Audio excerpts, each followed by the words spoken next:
Здравейте, скъпи приятели, Густомир Велков. Намирам се в Свиленград. Тук сме, защото получихме сигнал, че тази нощ от града ще тръгне автобус с ученици, който ще наруши забраната за пътуване в тъмната част на денонощието. Малко след 5 часа минибуса, с който пътуват учениците, напусна Свиленград и се движи в посока София.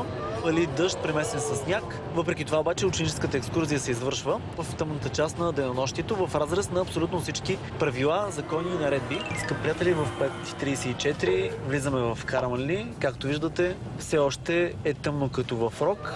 Скъпи приятели, часът е 6:05. Шофьора кара с скорост около 110-120 км в час. Ние трудно го настигаме, въпреки че в региона продължава да вали дъжд и сняг. Има неравности по пътя. Ето вижте, ограничение от 60 км. Може да оператора да ви покаже с колко се движим в момента. Ето вижте.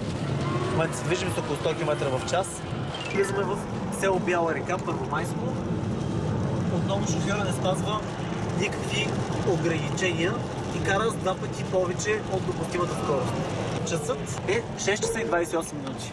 В момента никой не го е спрял за проверка, но малко преди Пловдив това ще се промени. Приготвили сме изненада, една съвместна проверка с инспектори на ДАИ Пловдив, така че предстои да видим какво ще се случи. Скъпи приятели, намираме се в Поповица. Тук всеки момент трябва да дойде черния бус, който превозва деца от Свиленград. Заедно сме с инспектори от ДАИ. Ето го бус, спирайте. Ето го буса. Скъпи приятели, сега инспектори на ДАИ ще спрат превозното средство. Виждате, той се опитва да избяга, да видим. Ето го, отбива в момента и да видим сега какво ще установи проверката на ДАИ. Здравейте, вие трябва да сте ръководители на групата. Знаете ли колко часа горе-долу в момента? Знаете са. Моля? Случва ли се така да ги водите друг път вечер на екскурзия? Каквито по-лесно. Нормално ли е според вас това нещо да случи? Не е нормално това, което ти правиш. А вие отговаряте за тези деца. Влязаха в туалетната, затвориха цялата група деца. Защо на 2 пъти карахте над разрешената скорост? На 2 пъти. Къде? По пътя. Имаше ограничение 50-60, карахте повече.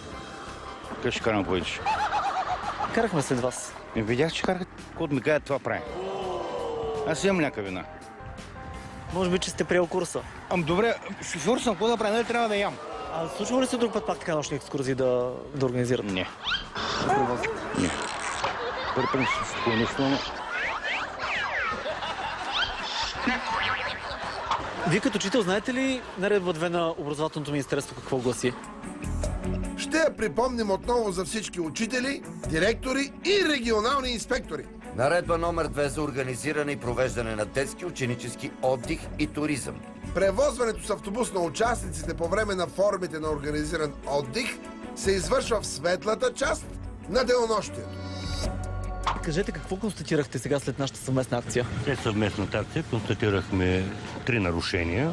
Първото нарушение е, че превозът се извършва през тъмната част на денонощието. Превозът е започнал в 5 часа и 10 минути по тахографски рейс, което е недопустимо за случайен превоз на деца и ученици.